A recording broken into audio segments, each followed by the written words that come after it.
নমস্কার, দেখছেন টিভি9 বাংলা। আপনাদের সঙ্গে রয়েছি আমি তন্নিষ্ঠা। হেলথ প্লাস অনুষ্ঠানে আপনাদের সকলকে স্বাগত। দক্ষিণ ভারতের অন্যতম শীর্ষ মাল্টি সুপার স্পেশালিটি হাসপাতাল যশোদা হসপিটালস হায়দ্রাবাদ 1989 সাল থেকে আধুনিক চিকিৎসা প্রযুক্তি ও মানবিক যত্নের সমন্বয়ে কোটি কোটি মানুষের জীবনে এনে দিয়েছে নতুন আশা। সমাজিগোড়া, সেকেন্দ্রাবাদ, মালাকপেট ও হাইটেক সিটিতে 4টি অত্যাধুনিক ইউনিটে রয়েছে প্রায় 4000 বেড, যেখানে চিকিৎসায় নিয়োজিত বিশ্বমানের চিকিৎসকের দল। ক্যান্সার কেয়ার, কার্ডিয়াক, নিউরো, অর্থ, ট্রান্সপ্লান্ট সার্ভিসেসের সঙ্গে রয়েছে অত্যাধুনিক এমআর, লিনাক ও রোবটিক সার্জারির সুবিধাও। যশোদা হসপিটালস হায়দ্রাবাদ, আপনার সুস্থতার বিশ্বাস, আপনার জীবনের নতুন অধ্যায়। আজকের আলোচনার বিষয় এন্ডোস্কোপিক স্পাইন সার্জারি। স্টুডিওয়ে আমাদের সঙ্গে আছেন চিকিৎসক doctor Badan Kiran Reddy, senior consultant, trauma orthopaedic surgeon, Yashoda hospital, Somajiguda, Hyderabad, Telangana. Welcome to our program. Namaste. First of all, namaste. Firstly, I would like to know what is endoscopic spine surgery, क्योंकि ये टर्म थोड़ा नया है लोगों के लिए। आप अगर इलाबोरेट करके बोल दें। Okay, so endoscopic spine surgery is the latest advance अभी जो स्पाइन सर्जरी में। पहले हम पूरा मसल को कट करके ऑपरेशन कर रहे थे। आजकल क्या है, थोड़ा छोटा कैमरा डाल के छोटा इंस्ट्रूमेंट से ऑपरेशन कर रहे हैं। अच्छा। यहाँ पे क्या है, पहले मोनोपोर्टल बोल के सिंगल होल था, अभी 2 होल, छोटा होल्स 5 mm होल से सर्जरी हो जाता है। अच्छा। तो इसको एंडोस्कोपिक स्पाइन सर्जरी बोलते हैं। ये अभी लेटेस्ट टेक्निक जो है स्पाइन में यही है। Is it a more complicated surgery or is it easier? Technically it is more easy surgery, but because it involves lot of cost, यहाँ पे जो इक्विपमेंट प्राइस है वो एक्सपेंसिव है, मगर technique wise it is safe and easy for a surgeon and it is safe for the patient. अच्छा, मैं आपसे पूछना चाहूँगी कि जो नॉर्मल स्पाइन सर्जरी होता है, जो इतने दिनों से जो स्पाइन सर्जरी हुआ है, उससे ये वाला जो स्पाइन सर्जरी है, इसमें डिफरेंस क्या है? अभी इससे पहले जब हम सर्जरी कर रहे थे, बैक अगर हम स्पाइन मॉडल को देखें तो यहाँ पे अपना जो डिस्क रहता है, डिस्क को पहुँचने के लिए मसल, स्किन और लिगामेंट, बोन को कट करके जाना पड़ता था। अभी जब हम कैमरा यूज़ करते तो छोटा एक कैमरा डायरेक्टली वहाँ पे जाता है बिना मसल और बोन को कट करे। सो डायरेक्टली जाके यहाँ पे जो ये छोटा ऐसा डिस्क वाला चीज़ रहता है बाहर निकाल सकते हैं बिना मसल कटिंग के। इससे बेनिफिट है, जो ब्लीडिंग होता है पेशेंट को नहीं होता है, इन्फेक्शन का रिस्क कम होता है और इमीडिएटली आफ्टर सर्जरी चल पाते हैं। Which spine condition are best treated with this technique? अभी कॉमन स्पाइन कंडीशन जो डिस्क प्रोलैप्स है उसको इजीली हम ट्रीट कर सकते हैं, और लिस्थेसिस बोल के जो हड्डी फिसल जाता है उसको ट्रीट कर सकते हैं। और स्पाइनल कैनाल स्टेनोसिस जो एज रिलेटेड प्रॉब्लम है उसको भी ट्रीट कर सकते हैं। अच्छा, मुझे और एक बात जानना है, मतलब कौन सा प्रॉब्लम स्पाइन्स में एग्जैक्टली होता है जिसके लिए ये सब सर्जरीज नेसेसरी हो जाता है? प्रॉब्लम्स है अपना जो डेली रूटीन इनएक्टिविटी की वजह से अपना स्पाइन मसल वीक होके डिस्क प्रोलैप्स कॉमन हो जा रहे हैं। अच्छा। अभी जो यंग लोग हैं ज़्यादातर कार बाइक इसमें यूज़ कर रहे, गेम्स कम हो गए और उनका फिजिकल फिटनेस कम होने की वजह से डिस्क प्रॉब्लम ज़्यादा आ रहे। जिन लोगों को डिस्क प्रॉब्लम बाहर निकल के जो नर्व्स को पिंच करके सीवियर पेन आके लेग में वीकनेस होता है, उन सब लोगों को लिए स्पाइन सर्जरी एडवाइस करते हैं।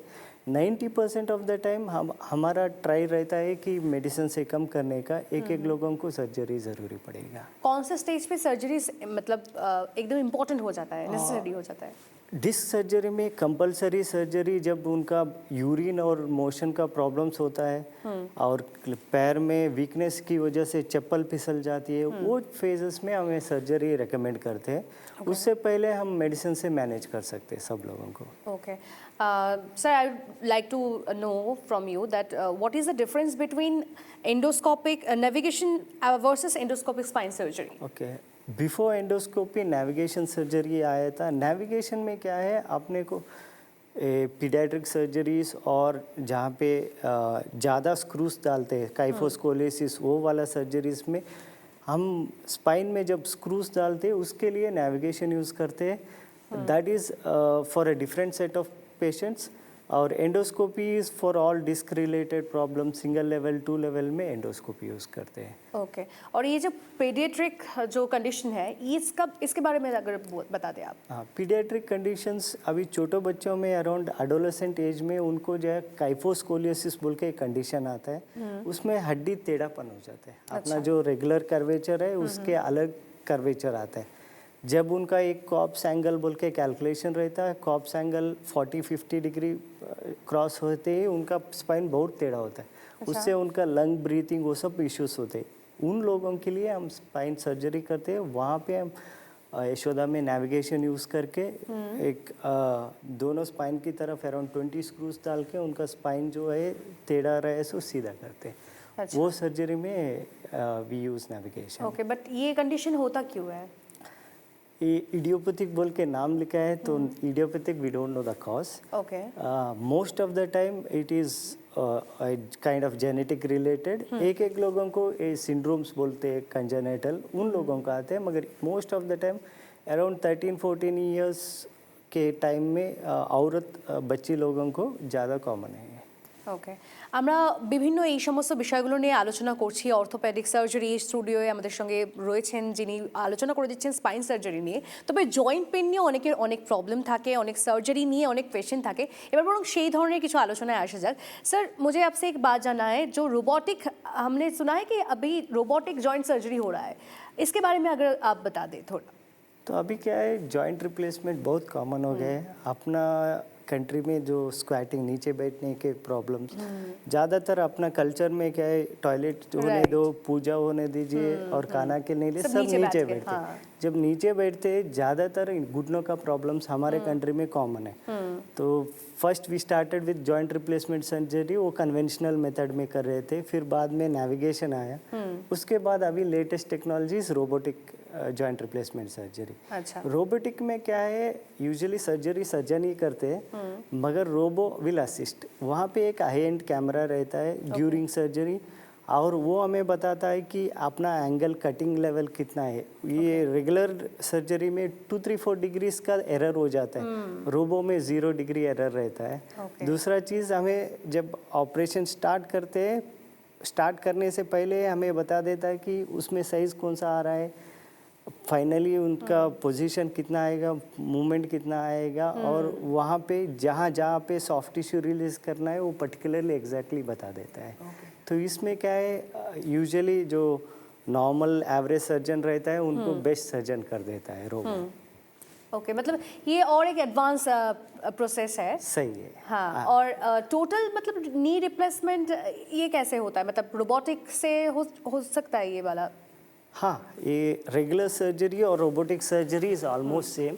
अगर हम ये सैंपल को देखें तो अपना जब इसको कार्टिलेज बोलते हैं, जो सफ़ेद वाला है, जब ये अब ऑस्टियोआर्थराइटिस ग्रेड 4 में क्या होता है, ये पूरा कार्टिलेज थाई बोन की तरफ और लेग बोन की तरफ चले जाता है। जब ये कार्टिलेज चले जाता है, ग्रेड 4 में रहता है, then we suggest a joint replacement surgery. सब लोगों को जॉइंट रिप्लेसमेंट या घुटने रिप्लेसमेंट बोले तो नी कैप चेंज करते बोल के समझते, मगर नी कैप नहीं चेंज करते। जब हम कट करके सिर्फ कार्टिलेज का चीज़ यहाँ से बोन से शेव करते हैं, सिर्फ 9 mm का शेव होता है। फिर थाई बोन में ऐसा एक मेटल आ जाता है, फिर लेग बोन में भी सेम स्ट्रेट कट हो जाता है, फिर बाद में एक मेटल और उसके ऊपर प्लास्टिक आ जाता है। इसको एक्चुअली नी जॉइंट रिप्लेसमेंट करते हैं। तो रोबो में क्या डिफरेंस होता है, यहाँ पे सब ये जो गोश्त रहता है, सॉफ्ट टिश्यू बोलते हैं, उसको क्लियर करने के लिए रोबो विल हेल्प अस कि छोटा कट में हो जाता है। और यहाँ पे ये बोन को एंगल कौन सा कट करते हैं वो एग्जैक्टली 0 डिग्री एरर में मालूम हो जाते हैं। अच्छा। तो हम लोग जब प्लानिंग करते हैं, कंप्यूटर सॉफ्टवेयर बता देता है कि ये पेशेंट को 3 डिग्री एंगल में रखो, परफेक्ट है, फ्यूचर अच्छा रहता है। तो रोबो में क्या डिफरेंस है, regular more precise the second point is the longevity. अगर रेगुलर कन्वेंशनल मेथड में करें तो 20 ईयर्स आ सकते हैं, रोबो में देर से chance it will come 30-35 years. वो एक छोटा एडवांटेज है रोबो में। और ब्लड लॉस बहुत कम है, क्योंकि मैं काटने वाला चीज़ जो मसल और बोन कट का कम कट करता हूँ, तो उससे ब्लड लॉस कम है, इन्फेक्शन कम है और फास्टर रिकवरी है।